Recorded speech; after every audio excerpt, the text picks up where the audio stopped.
तो ट्रंप ने अपने सालाना संबोधन में ईरान पर हमले का संकेत दिया। बंद कमरे में अमेरिकी संसद के शीर्ष नेताओं को गोपनीय ब्रीफिंग दी गई और उसी वक्त अमेरिका के सबसे खतरनाक स्टेल्थ जेट इंग्लैंड से उड़कर इजराइल पहुंच गए। हिंद महासागर में अमेरिका का डिएगो गार्सिया एयरबेस भी सक्रिय हो गया और नेटो ने अपने सर्विलांस एयरक्राफ्ट रूस से हटाकर ईरान की ओर मोड़ दिए। यानी फैसले का समय करीब है। सवाल है कि क्या हमला तय हो चुका है? अगले कुछ मिनटों में समझिए, भाषण से लेकर सैन्य तैनाती तक। ट्रंप ने सीधे कहा कि ईरान की इस्लामिक सरकार ने एक महान देश को बर्बाद कर दिया, आतंक फैलाया और अपने ही 32,000 निर्दोष नागरिकों को मार डाला। ट्रंप ने स्टेट ऑफ द यूनियन यानी SOTU के संबोधन से संकेत दे दिए हैं कि वो हजारों अमेरिकी सैनिकों की हत्यारी ईरानी सरकार को सत्ता में नहीं रहने देंगे। कम से कम 12 F-22 Raptor stealth fighter jet England के लेकनहीथ एयरबेस से इजराइल के ओवदा एयरबेस पहुंचे हैं।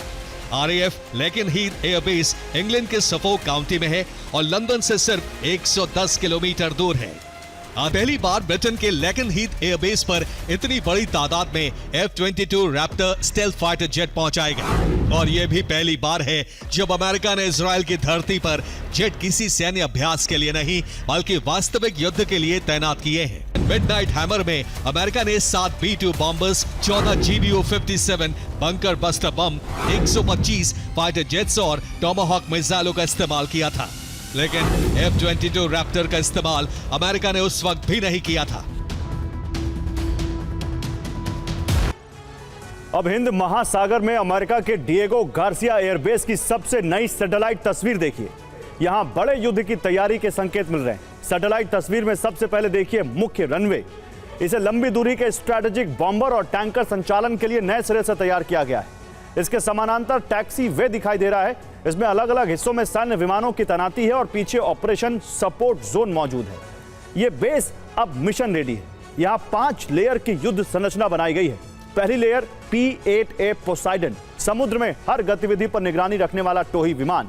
दूसरी लेयर KC-135 टैंकर, जो हवा में ही लड़ाकू विमानों को ईंधन बना देगा ताकि लंबी दूरी के हमले संभव हो सके।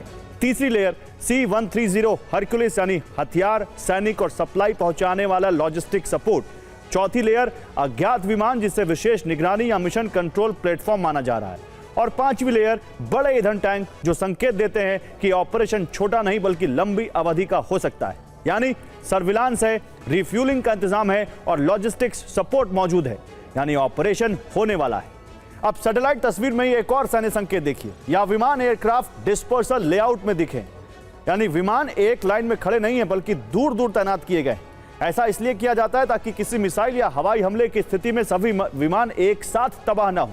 सामान्य समय में विमान इस तरह पार्क नहीं होते। ऐसा सिर्फ युद्ध जैसी परिस्थिति में ही किया जाता है। और अब देखिए नेटो की निगाह कैसे बदल गई है। तुर्की के कोन्या एयरबेस पर नेटो के अवॉक्स विमान और उन्नत निगरानी रडार 24 घंटे तैनात रहते हैं। अब तक इनकी निगरानी का मुख्य लक्ष्य रूस हुआ करता था। यूक्रेन युद्ध के कारण पूरा फोकस उसी दिशा में था, लेकिन ताजा सैन्य गतिविधियां बताती हैं कि अब यही रडार और अवॉक्स विमान अपनी निगाह मोड़ चुके हैं। रडार की दिशा बदली और निगरानी रूस से हटकर सीधे ईरान की ओर केंद्रित कर दी गई। सूत्र बताते हैं कि अमेरिका यूरोप और मध्य पूर्व में करीब 150 विमान तैनात कर चुका है। एयरक्राफ्ट कैरियर मूवमेंट बहुत ज्यादा बढ़ चुका है और बीते 7 दिनों में मध्य पूर्व में सैकड़ों सैन्य कार्गो उड़ानें दर्ज हुई हैं।